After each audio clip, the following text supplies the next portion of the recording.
Greetings, mothers.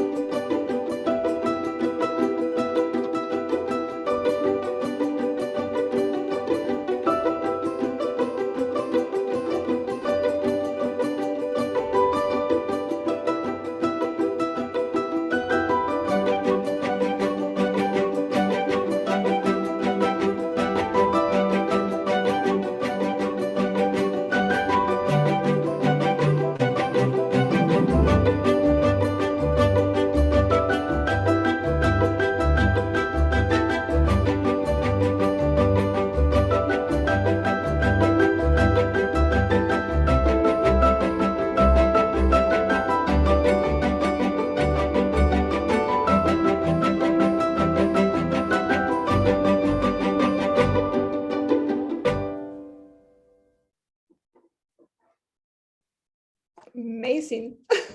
What a wonderful starting in our wonderful 60 minutes together. We are going to spend speaking about our lovely and wonderful topic, which is female careers as a business strategy. So hello everybody and welcome to our kickoff event and launch of the new net4tec series, The New Face of Leadership. Some important information, we record the session, so if you don't want to be on video, you can just turn off your camera, but please be with us with your camera, with all your comments in the chat. We really appreciate all your inputs, and we want you to contribute with your questions, with your experiences. Well, we are going to follow the chat at the same time, and here we are with our recorded panel discussion. So let's start with just a reality, because I think we all agree from the business perspective, we need to stop asking the bloody question if diversity is important and embrace the fact that it is. Women in top leadership positions are in high demand those days, and that's how it should be, in my opinion. More and more companies now understand that with an open and inclusive culture, the right recruiting processes and flexible working models, they can attract the best female talent. Still, women are underrepresented as leaders in many industries, and there is a lot of work left to do. So for us, the central question is, how can we really shape a new reality that unleash the power of diversity? And on the other hand, we would like to avoid these kind of questions like, what advice do you have for women aiming in leadership positions? A question that we with net4tec would like to address in a complete new way. We know women don't need advice on that, at least not any more than men do. And instead of telling women how they should change their behavior in order to succeed, fix the woman, we believe that there is a serious job to drive change in companies so that everyone gets a fair chance. And it is women and men's job to get the career they deserve because of their ambitions and competencies. Together, we bear the responsibility to shape the new face of leadership in business and society. This is our understanding at net4tec. And for everyone joining today for the first time and getting to know net4tec, let me please introduce who we are. net4tec is the leading network for female careers in STEM. We support women to reach their full potential and to advance in their career with the power of the community. Our members are ambitious women like you, like me, very diverse in age, in background, in profession and career. Our members are men as well, supporting women's career. Today, we are more than 1,500 members, mainly based in Europe. Our multicultural background allows us to think globally and to act locally, especially in the German-speaking countries. So we really have a goal, and this is to really generate change. And therefore, we launched the new series, The New Face of Leadership. Here, we want to provide the space for dialogue and exchange between the community that really shapes a new understanding of leadership as the foundation for an inclusive company culture that really fosters gender diversity and sustainable growth.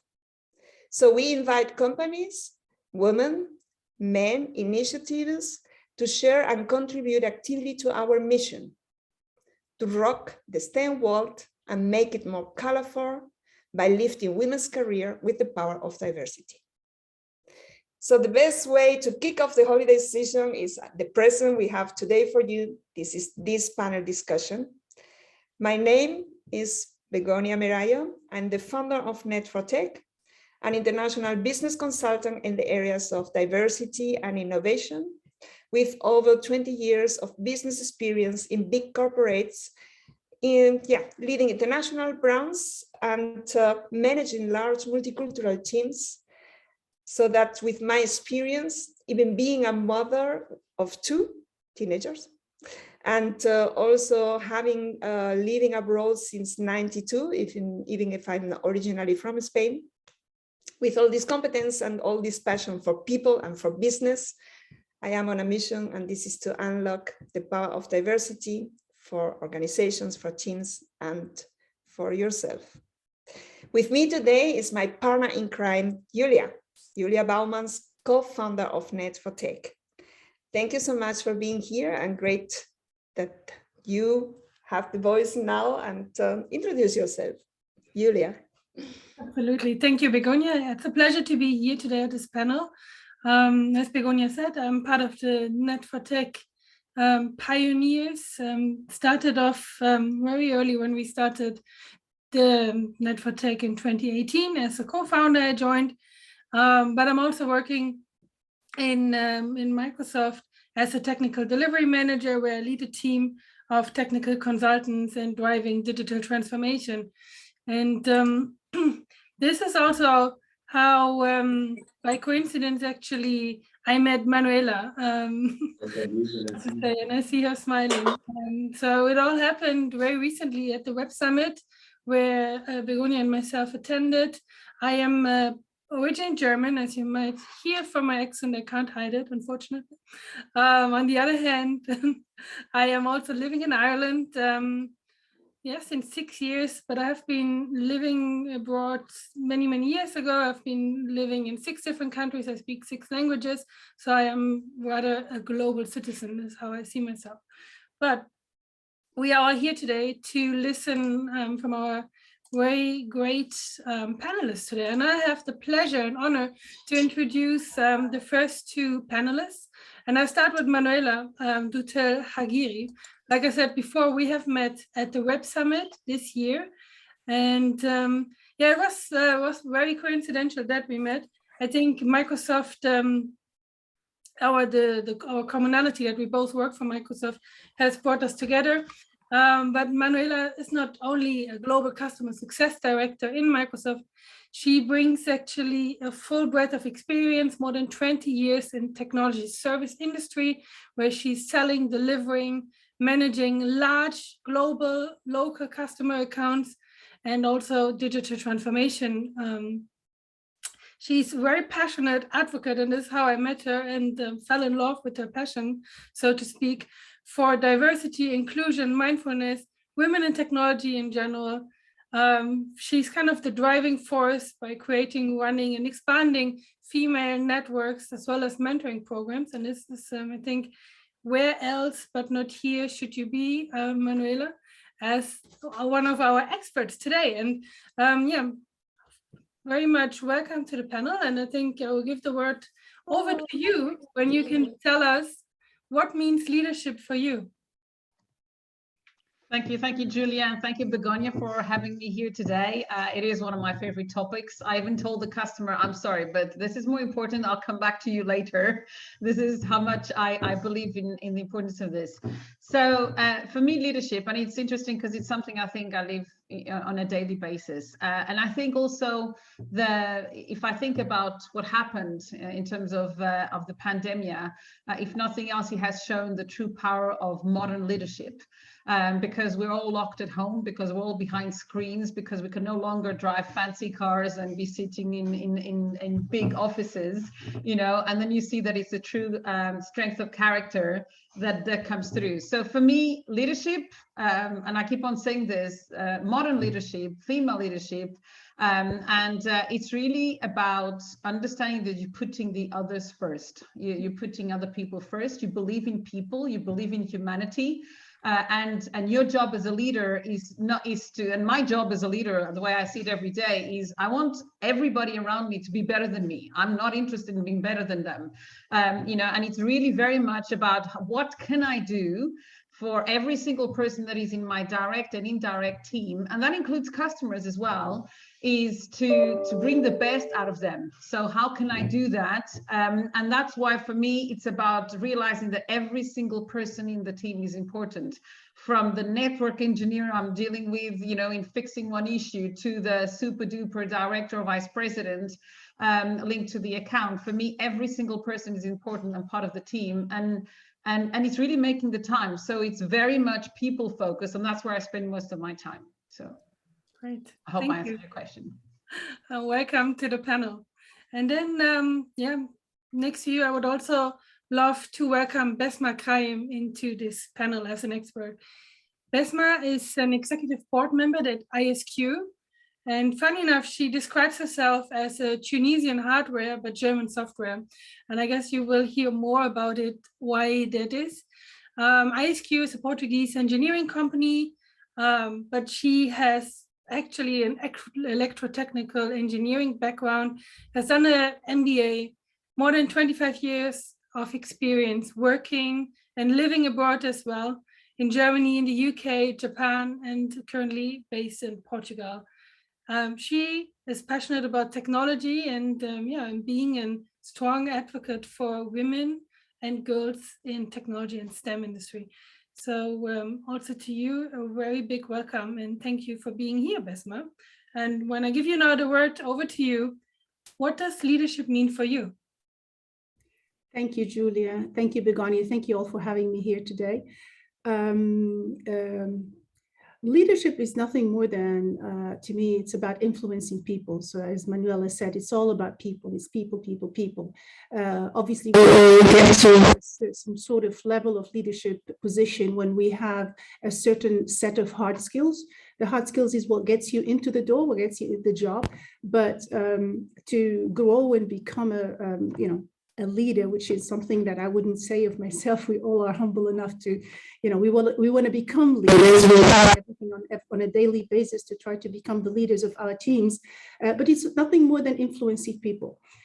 So it's about communicating with them, it's about understanding them, it's about supporting them, it's about getting everybody to move towards the same direction, to inspire them, to have a common goals, to work we all give a bit more than 100%, 150 to 100%. We all work over hours, and you can only achieve that if you're able to inspire people towards a common goal, influence them, and get them and communicate well with them, understand their needs, understand where they stand, what they need, see how you can support them, how you can help them, and only then you'll be able to get the most out of them and to lead them and to achieve those goals. It's nothing more than that to me. Amazing. Thank you so much, Besma, for Julia, Begonia. Yep. Can you hear me? We are there. Yeah, we can hear you. Thank you so much, Besma, for this personal understanding, and really, really amazing to connect with this servant leader function, I would say, speaking and listening to you. I would really like to introduce the next expert and pioneer net4tec in this discussion, who is Maria Cunha-Matos. Hi, Maria. You are an M&A lawyer focused on cross-border transactions. After working in London and in Brazil for a long time for an international law firm, you just moved to Portugal in 2017 to join Veira de Almeida's M&A team. Here, you will be officially a partner from January 1st, and this is an amazing achievement that I would really like to congratulate you today, because it's going to be from January 1st, but this is your journey with this amazing performance. And there is not only about your role as a partner in this company as an M&A lawyer, it's also about your ambition and your commitment and engagement. You have found and you are involved in several women's networks. You act as a mentor and as a coach to younger lawyers in your team, as well as a trainer for women up to C-level through the Women on Boards program. Maria, you are married, a mother of 3 happy school-age children, as you said, with whom you have owned many leadership skills. So having said that, I'm very curious to listen to your understanding of leadership. Hi, thank you, Begonia, and thank you for all the network of the net4tec listening to us and participating today. I have to say it's a bit intimidating to be with the rest of this panel. I feel that it's the beginning or of very early moments in a journey that will teach me a lot. I think leadership for me has always been, and I think both Manuel and Besma have touched on this, about truly caring about your team.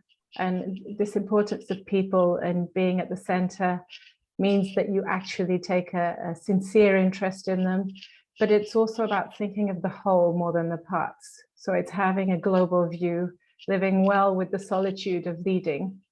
And that has to come together with caring about and knowing about each of your people.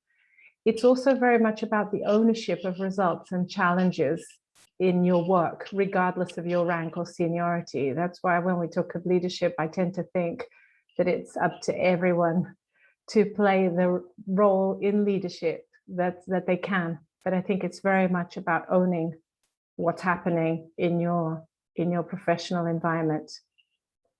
And finally, I think it's being the leader that you need. I think understanding leadership is constantly testing what you need and then being that to you and to the people that are with you.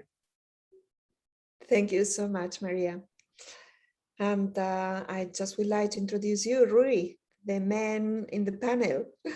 Rui, you are a mathematician with a management degree, IT director and CEO in several telecom companies. You have found and lead We Do Technologies, which is an amazing story of success. A company with over 600 people operating in 12 countries with teams of over 21 nationalities. You sold this company to Audax Fund in 2019 and merged it with Mobileo, where you are now a CEO, and you develop further your leadership skills. I'm very curious to know about that in 2 minutes. I would like to add that you are also a father of 2 boys, 29 and 60 years old, and father of 1 princess, Mafalda, who is 12 years old. So, Rui, let us know about your understanding of leadership. Well, thank you so much for the invitation. So being a man, I'm the last on the queue, so that's not fair. So just to tell you so about this. So first of all, there's no recipes for this. That will depend on the environment where we are. The type of companies, the type of cultures, everything is different. So in fact, the first thing is, as a leader, we need to adapt. That's very important. But I will say that being a leader it's everything all about the example. So we need to be the first ones to give the example, because the people, they learn from the examples, and bad examples turn into bad people. So I will say that the most important thing is for you is to like people. You really need to like people. If not, it doesn't make any sense. You are not a leader anymore. So you need to like people. And for that, you have to be honest, really honest, because you need to pass the trust into the people. So you need to be honest. You need to be completely transparent, because the people, they believe on you if you are transparent all around the way that you act. And also it's about sharing. So you need to share a lot. It's important that you share it. You have to share your experience, you have to share your knowledge, and you have to share the information that we have. Because normally the people don't share the information, they don't share the things that they know, because they are afraid that that person will take your place.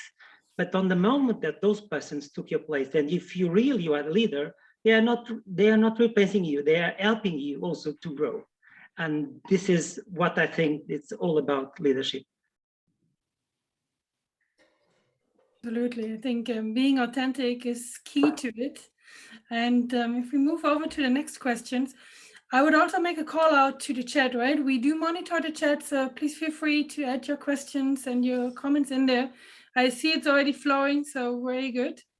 And so before we now start with the next question, I know we are going to talk about the advantages that COVID has actually brought with us. And bearing in mind, it's a difficult situation at the moment, but nevertheless, there are positive things that we can take out from this difficult situation.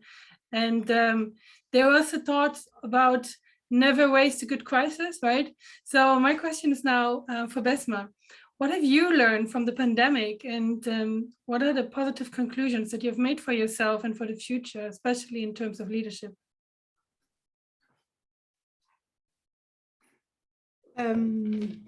Yeah, well, actually in the pandemic, what it taught me personally is that we're always stronger than what we believe we are. We are really resilient. Change is always around the corner, and when something like this hit us, no one was expecting it. No one knew what's going on. We all kind of had that very short moment of panic, and I'm talking really literally very short, but because as a manager or a leader, you have no you can't panic. You have to keep your head cold. You have to be very focused. And what it taught me personally is, which is something that I've always valued, it's about people. So suddenly the issue related with people was suddenly becoming much more important.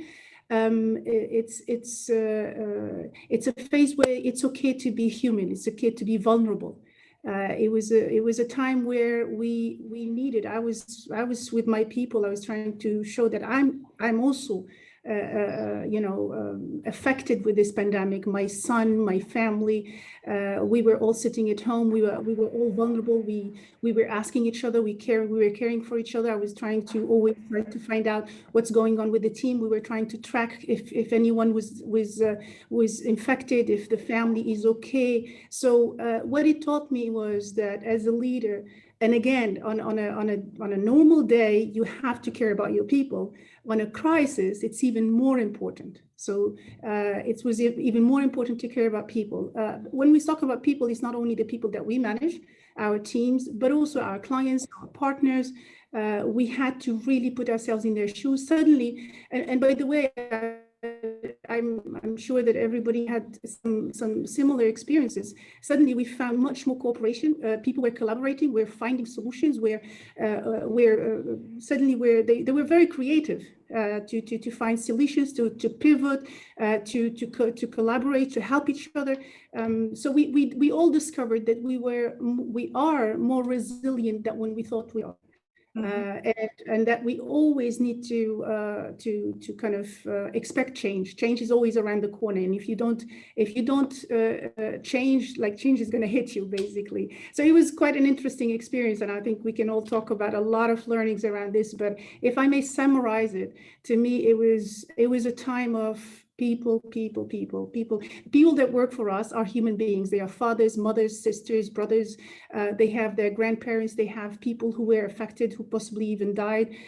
So it was very important to just show vulnerability, show your human side, and eventually everything else was following. And that was the main learning. The whole work-life balance thing. Absolutely. Thank you for your insights, Besma. And Manuela, what does it mean for you? What are the learnings, the positive conclusions for you, or how even does the new normal look like for a female career? I think just to build on everything Besma says, I'm not going to repeat, although I agree 100% with everything she said. As I mentioned earlier on, I think what was interesting is that it broke down this hierarchical model, which I often say is a model that women don't feel comfortable with. We are much more, and when I say women, I'm really looking about the female and the male side of human beings, because we all have them, both male and female. And the female side is very much around collaboration. And that's why very often women don't feel comfortable, you know, in the typical organization, which is very hierarchical. And I think this pandemic, because we're suddenly all behind a screen, you know, it kind of broke down the hierarchy. People were no longer in certain offices, as I said, in certain cars, in certain clothes or anything. We were all stuck at home. It made us more human because, as Besma said, and rightly so, we, you know, some people were lonely or alone. Some people had family that were in trouble. Some people had their children at home. And suddenly it was no longer, you could no longer switch off that thing that often we are asked to do, which is leave your home outside the office, focus on the work, focus on the facts, don't be emotional. And suddenly it was like, actually, please be emotional. Please, you know, let's adapt to you. And rather than work-life balance, it was more, we no longer want you to be 2 or 3 different people. Suddenly you are the same person. And I think that was great. Personally, I think that was one of the best things that could have happened out of this crisis, because A, we were seeing people as equals, and I no longer have to be a different person. And even with customers, I mean, I'm talking to my customers and I see the kids coming, I'm starting to talk with their kids, and it builds these bridges. And I think this is something that if we think about women, you know, women like that, you know, they don't like to have to separate. And so for me, that this was, I think it really helped to a certain extent, if also when you think about some of our roles, which are international, where people are in different countries and different cities. Before you had to go and travel to go and meet with them. In a way, now you can actually you're just a phone call away, and you can just talk to them. So you might not be able to go to the coffee place, but actually on a regular basis, you can talk to people no matter where they are in the planet. So once again, and in a way, thanks to technology, you know, it brought us together.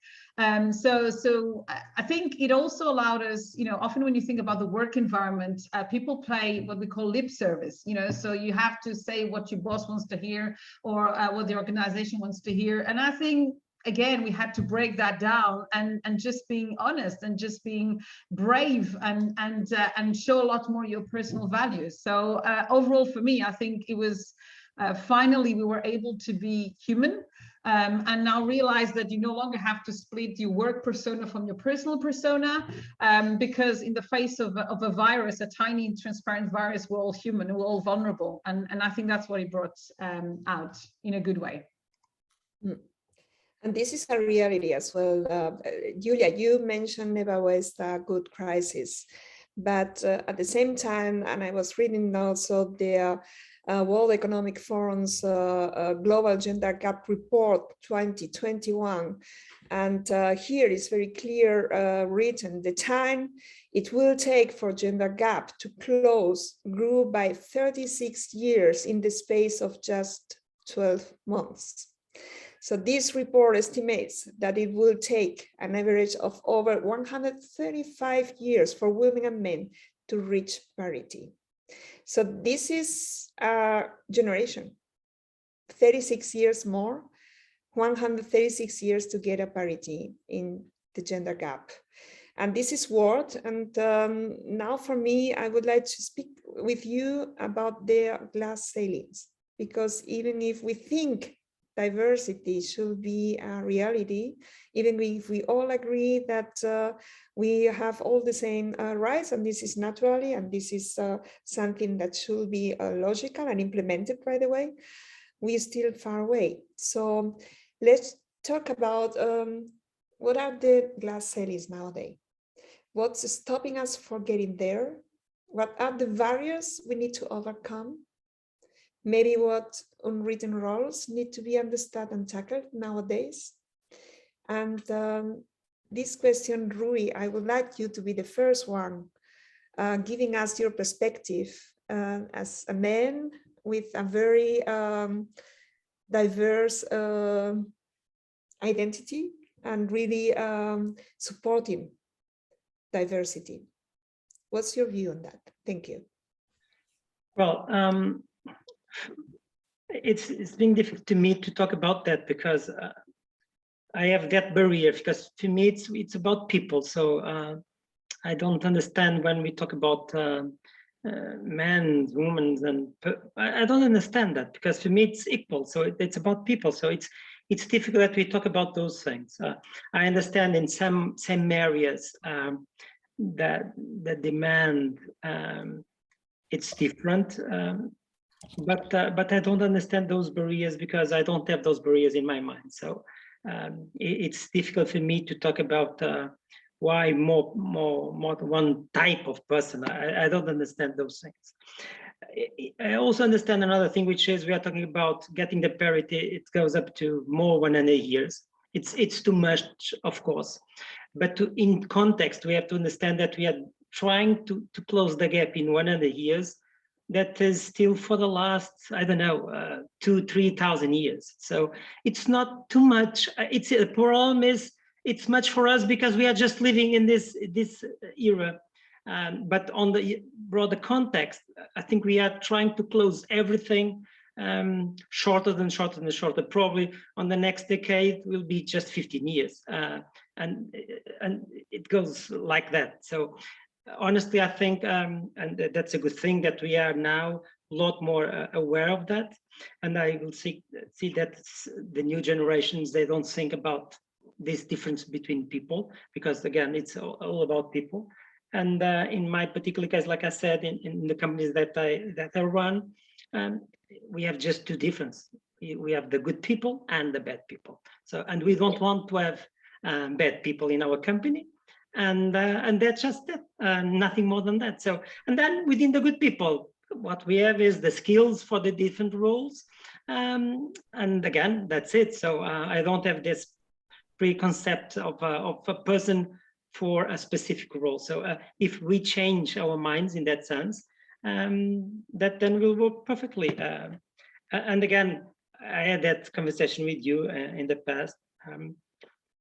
It's also about the maturity of the people. And now talking about men and women, for when we start to hire people, the ones that do this first job, and they go with us, and normally the turnover in our company, it's kind of I don't know, 4% or something like that. It's almost nothing.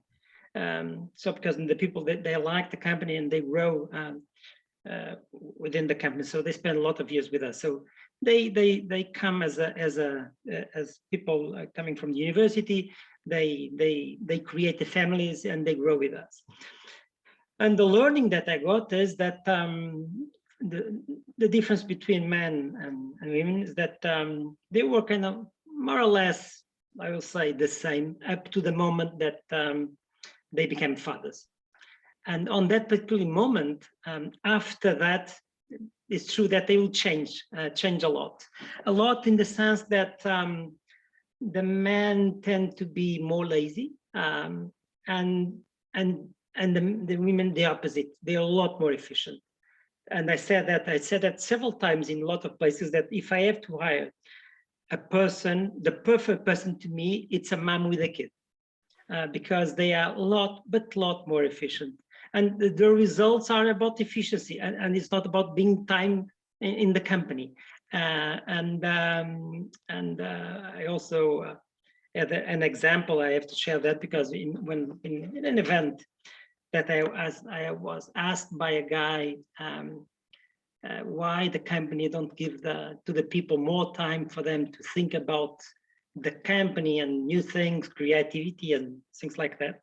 And I asked the reason for that, because when we spend 8 hours in the company, it's a lot of time in the company. So you can do a lot of things if you are efficient. And I asked the reason for that. And he told me that, well, because I leave the company always at 8-9 o'clock. And I just asked the guy, so, but can I ask you a question? I said, yes, you can. So do you have small kids? And he told me, yes, I have 3 small kids. And I said, well, that's the reason. That's why you spend so much time at the job, because At that time, you need to be at home helping your wife. And the moment that you do that, then when you come to the job, you need to be a lot more efficient like your wife is. And so I think it's also in the, so that's because this is not about just the work, it's about the family. And on the moment that we realize that we need to do this all together, then that will be also reflected on the way that we behave within the company. So that's why a lot of things changes, and that's why I think, and that's why I said that if I have to choose then a person, the perfect person for a company, definitely will be a mom after having the kids, because those are in fact the most efficient people. Thank you, Ree. I think we are here a lot of moms, a lot of working moms in the panel and also in the chat. And I know what I'm talking because I'm a man. Okay, so I know by the fact that I know what I'm talking. And the ones that they claim now it's not like this; those are exceptions. Exactly. You're a father, and also the role of fathers is really changing nowadays, and because of the pandemic. So this is also not because of pandemic. No, again, on the pandemic, let me just talk just 1 minute about that. So those are external factors. Honestly, if you ask me what I did about that, I simply don't care, because the things that I don't control, I don't care about that. I adapt to that. And if we adapt to that, then we will need to focus on what is important. And as important is the way that we treat the people, the way that we behave with the people, and the results that we're expecting. The other things, again, just not lose time on that, because we don't have the power to affect that. We just need to adapt and live with that. Yeah, thank you, Ree. Sorry. So everything about mindset. And Besma, what you would like to add to Well, this? I wish I could agree with Rui. He's a man, he's got a kind of a different seat. The glass ceiling exists. It does exist. The thing is, the glass ceiling is at the end. We always talk about the glass ceiling, but that's at the end. It starts further down. If you look at the pyramid, the fact is, and this is real data. I mean, while at the bottom, like with all employees, you have almost 50-50, depends on the company, 40, 50, 60, whatever. On every layer, you lose 10 percentage points. So you start at 50. On a management level, you start being on the 35, 40. On the senior management level, you start being at the 25%, by the way, 25% of the senior management level are women. Then you go on the top earners and the top people of those senior level, then you are in the 10-15%. By the time you reach the C level, we're talking about 5%, and I'm talking about the 5% is an average figure when we're talking about the SP 500 in the US, in Europe. I think it's around the same time. It's same thing. Of course, it depends on industry, depends on country, depends on the maturity level of the company. There's a lot of factors, but the fact is we start at 50% of the work population. And at every layer, every management layer, we lose 10 percentage points. Okay, so that's a fact.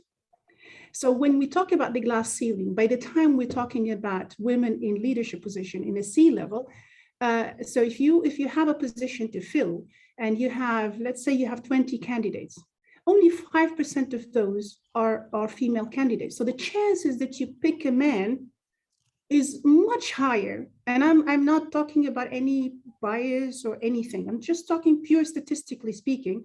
If you have 20 candidates, 5% are female, the chances that you would pick a man, and a competent man, like the right person for the job, is purely, is much higher, okay? Now, if we are having a kind of a fair thing, because we still have some other issues to solve. Even the women who reach a certain level to get to the 5%, because from the 10-15% on a senior level, To go to the C-level, it's really much harder. And then we go into other reasons, okay? I mean, I really totally agree with Rui in terms of like, we as managers, it's all about the human being, the professional person, about character, about hard skills, about soft skills, about, you know, when you try to hire intelligent people, you try to hire people who take initiatives, and you want to have people with integrity. I think those are the three E's, the three I's that you try to hire for. If you have intelligent people who take initiatives and who have integrity, you're safe. Right? Yeah. So I'm assuming, like, from a human perspective, that's what we're all looking for. The reality is slightly different when we are talking about hiring, like on the job market, on a company, on a large corporation. Women tend to be much more critical, much more demanding, much more, they're not very confident. Men, and this is, by the way, this is not me saying, this is statistical data, this is scientific data. Men tend to be, in business, tend to be overconfident. No. Let me answer to that. Bisma. It's because the men, it is true, the men are more basic. It's honest, because you have a lot more variables that you want to control, and we don't. It's not because we are good or bad. We simply don't. And that's why it seems that we are confident, but that's a wrong thing, because we are not. We are just more basic. No, we're talking about, what I'm trying to say here is, while men try to be confident or slightly above confident, women tend to underestimate themselves. And if we just have that awareness, like, women expect more, they underestimate themselves, they are sometimes too humble. You know, it's okay to be humble, but too humble is already then starts becoming counterproductive. So when we go back to the question of the glass ceiling, we really need to think about the funnel, because there's a lot of talks about C-level, about glass ceiling, etc. But we forget that it starts early on. It's about having enough managers. It's about having enough female senior managers. It's about having enough female directors. It's about, only then you feed the funnel to get enough candidates. I am totally against quota, and Begonia knows me, Manuela knows me, we talked about that. I mean, I think, I want to believe that most women, like most, women tend to be a little bit kind of not very happy with the quota, because there's this positive discrimination. And no, we want to be hired for merits, hired because of the competence, hired because we deserve to have the job. The thing is, we have less candidates, so we need to work really early on in the funnel. And we women, and this is my message to the other ladies. I have 25 years of experience, so, and I've went through many phases where I really felt it. Okay, I'm not going to be talking about those experiences here, but I learned from it. It's not to underestimate yourself. Yeah, don't be insecure. You can make it. You can do it. I mean, you are too demanding. Take the risk. Just move on. Take the risk and go ahead. And I think this is where I feel like women, there's a lot of women who kind of boycott themselves almost. And I'm not talking about women boycotting women, because I totally don't agree with that. I'm talking about women boycotting themselves because they're expecting a lot of themselves and they underestimate themselves. Yeah, and you have a peer, a male peer next to you as a candidate who appears a bit more confident. And unfortunately, when the hiring happens, oftentimes it's not about competence, it's about confidence. Yeah, so this is where I think, going back to the question of the glass ceilings, yes, it exists, but it exists much earlier on, and we've got a lot of work to do, and it's not the quota. So this is to wrap it up, and I could talk for hours about this. No worries. Thank you so much for sharing. I think, both of you, I think you all said some very true words. And one of those methods or techniques that we can do in order to bring more into the funnel that you mentioned, Bisma, could be the topic of like specific female leadership programs, right, that exist. And there's a question, is this like fix a woman? Is that the problem solving here at this case, right? Or are these type of tools the real career booster for women that we can do. And I know in our conversations beforehand, Maria, you had some really good experiences and positive experiences with these type of female leadership programs. Would you like to share your views on this? Yeah, of course. I mean, this is very exciting discussion and there's lots of points that you feel like taking, but I think my personal experience of all these challenges that we have in our organizations is very much one where the organization I was in was losing very valuable women. I think there is an urgency. We talked about the time it takes to fix things, and I think Hu's point that this is, millennia of non-diversity trying to be resolved in a generation almost. I mean, it's very ambitious, but I think it's clear to me, and I think it's quite a general view that there is an urgency in the sustainability of our organizations. It's a business point. It's not about how we see each other. I mean, the case for diversity is a true business point. And a necessary strategy for most of our organizations to survive. So I think in that sense, we do have a horrible or very difficult mission of fixing the problem in less than 100 years. We may not do it, but we will do everything within our reach. And I think in the organization I was in, as I was maturing and as the funnel was getting, dwindling up the chain, there was a very visible understanding that not just the performance of the company could be affected by a lack of diversity at the top level, but also that there were very valuable resources that the organization had invested in through many years in making them capable professionals, in getting the best out of them, in training them. And then after 10 years of a career, you start seeing the women disappear. Many of them don't even say they're leaving, or they're struggling with where their horizon is inside an organization. And I was very lucky, and I know women tend to put all their good performance down to luck, but I was very lucky to be in an organization that understood that and took very proactive measures to retain its talent and its female talent, to try and counter this movement that no one really knew what it was. And having gone through a leadership program and a structured leadership program with a university, with the Cranfield School of Management and the organization that I was in together, educated me about some of the things where I believed I was in a total meritocratic structure. And it did awaken my ambition. It asked me, what do you want to happen to you, and tell us, because we need to know, and we need to discuss about what you need to get there, because we want you there. Now, this is something that's very proactive. It's very deliberate. It involves investing a lot of money, and it completely changed my life.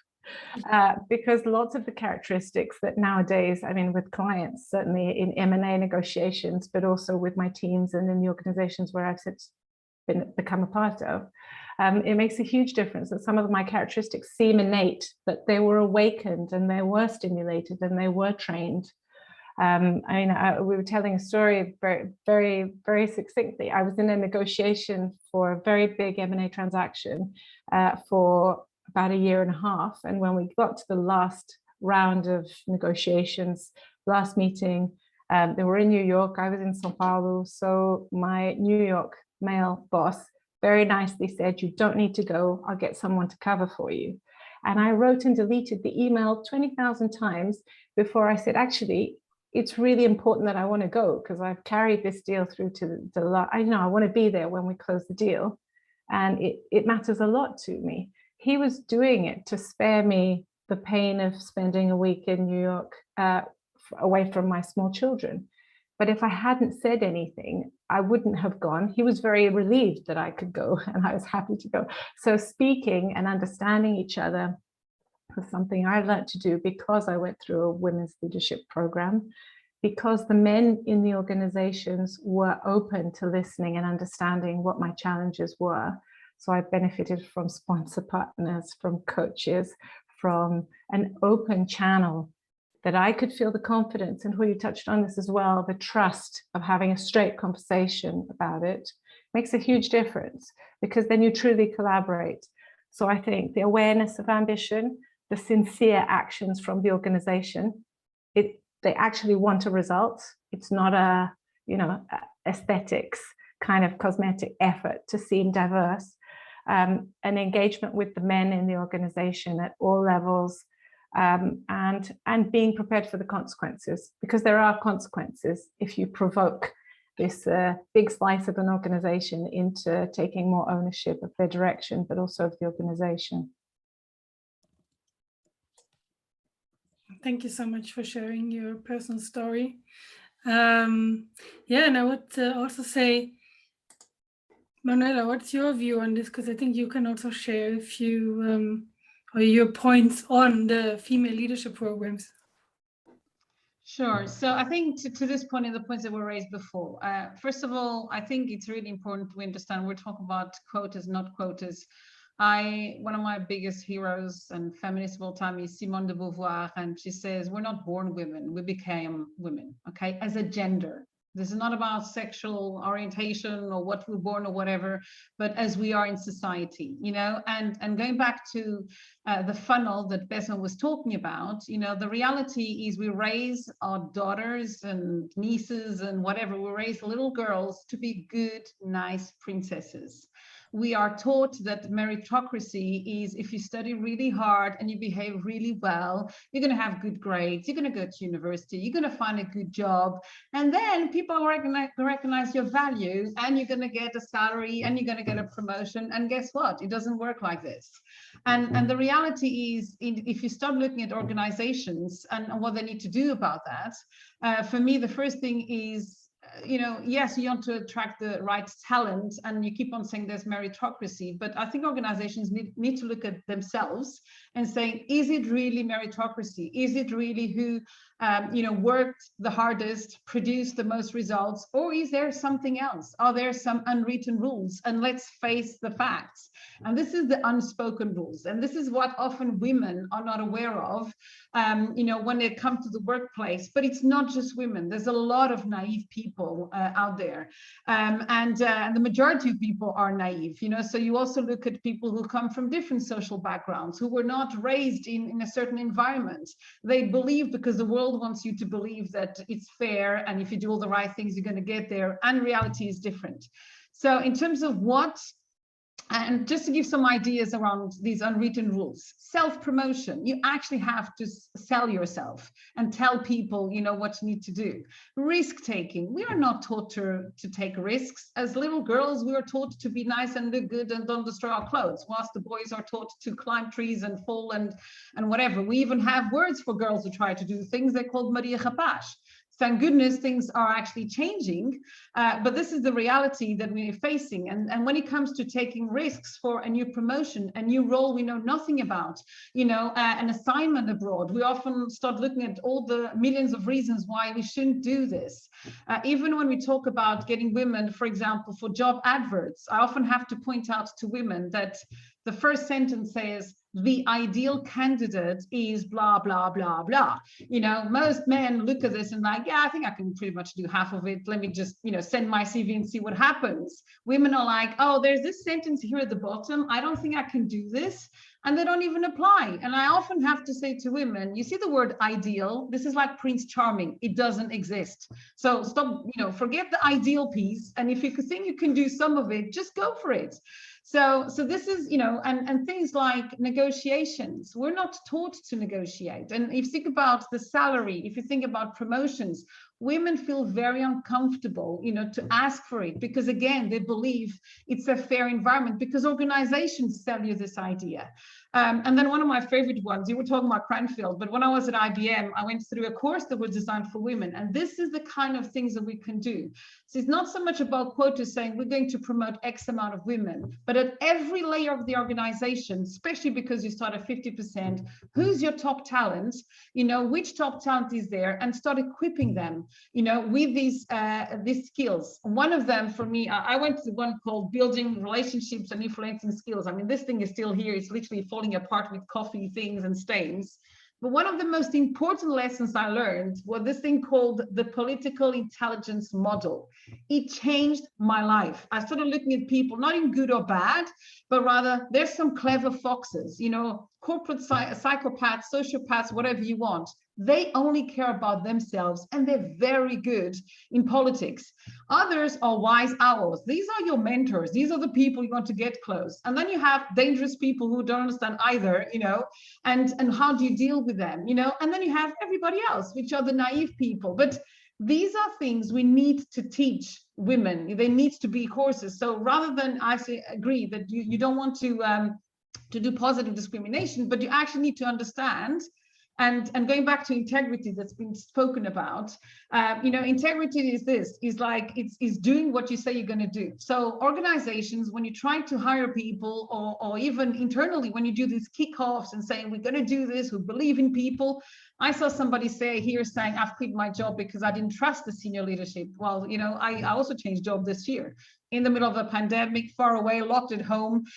You know, it's about being brave. But I think organizations now, concretely, things that they can do, it's going, you know, in every single layer, every single job role, every single band, every single department, you have to look and say, how many women and men do I have here? And by the way, when you talk diversity, it's also how many non-white people do I have here? How many disabled people do I have here? You know, it's this is what diversity is. And say, okay, so I have 20% of women here. Why? You know, and then start looking at their salaries at these different band layers. This is what I did, and this is also one thing I recommend, why you have to have employee networks, and in this case, women's networks. We actually sat down in my previous organization with the boards, and I just showed them a picture. I didn't talk. It was literally pictures that says, right, for each one of these professions, engineering and sales and project management and finance, here's the ratio of men and women in every single band, you know. And I said, can somebody explain to me why women can't sell? Because they're all at the bottom, it's 50-50, and the more you go up, you know, and the less women we have. Can somebody explain to me why we have the same thing in project management? In many of these roles that you don't have to be technical or STEM or anything. And then what you need to do is run this as a program. Somebody said this, very strong KPIs, and make it part of the bonus of the managers, of the directors, of the company, and saying, right, it's your job for the next 12 months to actually change this. Looking at the salaries, looking at who's ready for promotion, what do they need? You know, if they're not ready for promotion, what are you going to do about it to actually get them to that? And run it as a metric in the same way you would in terms of sales and revenue and profit and loss. You know, make this a very concrete metric in the organization. And I think you will start seeing a change in behavior in the organizations. And the UK, funnily enough, has something called the social value, which now means that every single public tender, 10% of the rating of the grading of the public tender is about social value, which are very concrete measures on either what you do for the environment or, you know, fighting discrimination. And they actually measure it like an audit. And that's the kind of things where I think public sector can lead the way, but then, you know, private companies as well. I hope, Julia, that I answered your question.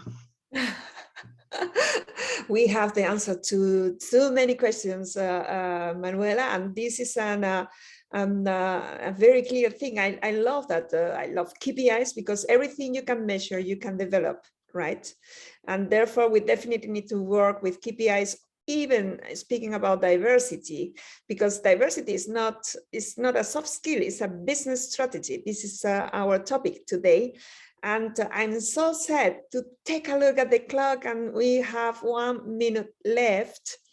And there is something that you also mentioned before, Manuela, and I'm getting that, speaking about the Prince Charming. What will be the Prince? What's the task of the Prince Charming nowadays? And I say the Prince Charming today is an ally for women's career. And just we like to have a last round for every one of our speakers, our experts. Rui, I take you the first one because you are the Prince Charming on the round. And the other ones are the only one, yeah. Good, thank you so much. And I just was thinking, I want you to be an ally in order to change things, in order to make change together, right? Because there is not about women taking responsibility about their career, or men dealing for career or organization changing. We need to be together. So what do you think? Your thoughts about your allyship role in the organizations for diversity, for women's career, and give your statement for closing the round today.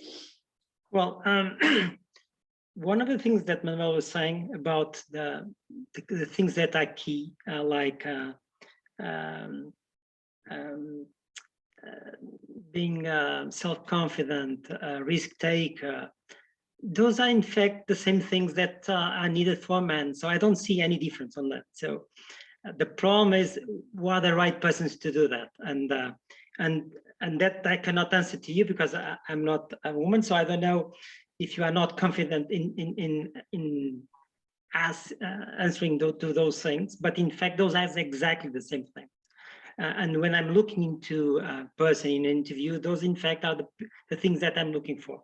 And I would like to share something that, and I think this applies to all of us, that was taught to me by my father. I think I would like to end with this. That he told me on the first day that I start my first job. On that day, so on the previous day, just come to me and said, Rui, now that you're starting, I want to tell you one thing. And it was like, Rui, for everything that I ask you for you to do, please don't do that. And I said, wow. And I said, no, never do that. Do always more than that. Because what they ask you is what they can imagine. This is what is their mind. The things that you can do, it's beyond their imagination. And if you are able to deliver that when they compare you to others, this is what it counts. So just aim for that difference. On the moment that you are on that level, you are done. So, and I think this is all of us. If we think that we can do always more than is expected, because we normally expect to be mandated by someone that we expect that they know everything, which is not the case. We are always learning all the time. So if we add a little bit in the world of the company, so imagine the company is a world, if we add a little bit more, all of us, if we do that, the company will be bigger and bigger, and we are in fact a different company compared to the competitors, and that's the aim of a company. So, and this is exactly the same message. So it told me that to me, and I'm anxious to say the same thing to my daughter on the first day that she starts. Wonderful. Thank you so much, Rui, for these wonderful words coming from the one generation to the other, to the next one, and even here in our panel discussion for all our participants. Thank you so much for sharing that. And Besma, I would like you to give you the space for your learning, your statement, what you want to share with us.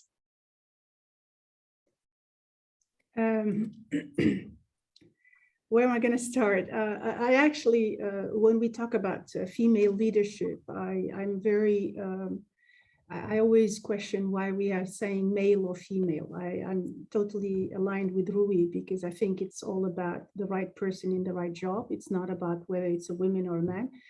Like leadership in general, as we said earlier, is about influencing people, is about communicating effectively, is about helping them, is about inspiring them, is about caring for them, is about encouraging them, and none of these skills is inherently male or only existent in men. So it exists in both people. It exists in men, it exists in women. In fact, it's actually the other way around. There are some skills, some leadership skills that we women have even strongly or more than men, you know, because we have more empathy. We have that role of the female role, the mother role. We have everything that we need to actually reach leadership positions. So it's not, to me, it's always the start, like the discussion of the leadership or position or female leadership. It's always, I always have difficulties with it, because I feel like, okay, you know, if we're having 5% of the candidates, how are we going to get to the 50% of leaders in the C-level? 5% candidates. we only have 5%, we only have 10%. We can't do that. So I tend to start always really early on at home. Yes, I mean, I have nieces. I've never, ever given a doll as a present. I've never, ever, perhaps I went a bit too far. I know, forgive me, but I was so allergic, let's say, to this whole concept of, oh, your little tiny little, a little doll, and it gets I was so allergic to it that I just simply didn't give it. I think early on, when we talk about kids in school, girls in STEM, get them a car, get them to do some engineering work, buy them toys that are about, some to construct something.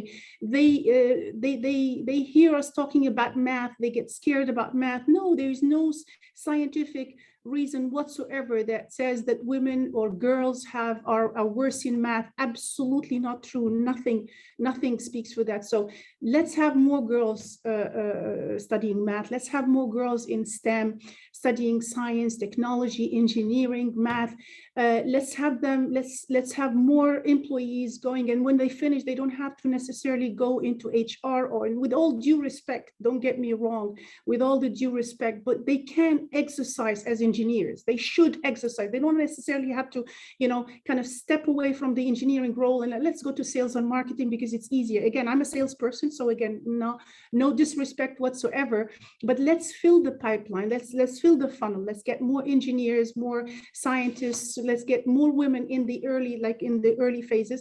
And if we actually feed the funnel, and if we all in whatever position we are, we all hire people. And if we all hire people based on competence, based on the quality of their talents, based on their skills, based on their hard skills and the soft skills, if we're looking for the right skills, we will see beyond the fact that they are men or women. It will naturally happen. So this is what I'm hoping that we get to a world where we no longer talk about men or women. I mean, I hired last year three directors, and they happen to be men and women. I didn't pay attention to that. Some of them are female, and it was just by coincidence, by chance. I wasn't looking for anything. I wasn't looking for a quota. I was just looking for the right person in the right place. I was lucky. I had candidates, good candidates, which were women, and I was very happy to have a female director on board in a very important business unit here in the company. We need to have more candidates. We need to get more girls in STEM. We need to get more women in those STEM functions in order to fill the funnel. Only then we will be able to have more gender equality at all stages. Let's hire the best talents. Let's get the right talents in the right place, and we will naturally forget about this whole conversation. Thank you. Those are my last 2 cents. Thanks. Absolutely, very valuable. And I would say over to you, Manuela. What are your key takeaways out of this fruitful discussion that we had? So I think 2 things. You need to be ready when it comes to change, and you need to take risks. And I know this is something that really holds women back. Now, taking risks doesn't mean quitting your job and not having another job, lined up. Okay, so it needs to be measured risk, but you need to take risks. And by that is, when I often say to people, just be yourself, because for me, that's what real diversity is. It means that, and for those who know me, I talk a lot, and I'm very loud, and I'm very opinionated. And for years and years and years, people told me, can you speak slower?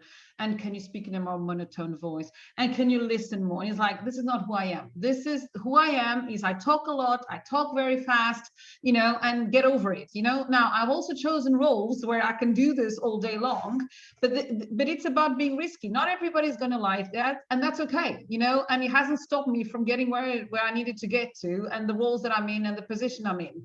It might have meant that it took a bit longer, but this is, for me, it is really a message, is just take risks. It's what risk of being yourself.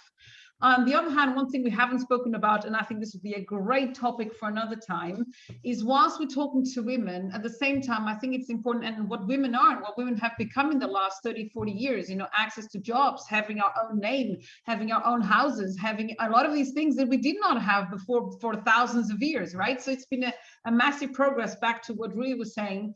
At the same time, what does it mean to be a man today?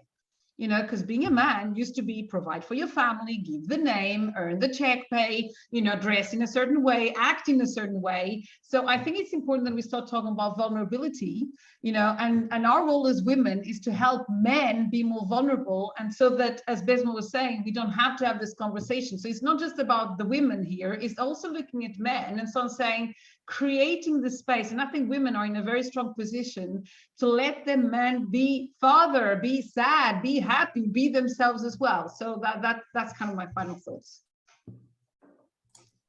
Very nice, thank you so much. And then yeah, last but not least, Maria, what are your learnings from today? Oh, many, but I just wanted to pick up on Manuela's point. I think it's very helpful for women to remember that we are not Marge Simpson and the men are not Homer. I think we are all based on a necessary assumption that the panel has discussed, that we are competent and that we do have the merit to be in the places that we are or that we aim to be. So this is an assumption of respect and actually some appreciation of our differences. I like the idea that there are men and women in organizations. I wouldn't like to be in an organization where the differences disappear. I just want them to coexist. And I think for the women, especially for the younger women, it's getting comfortable with your ambition.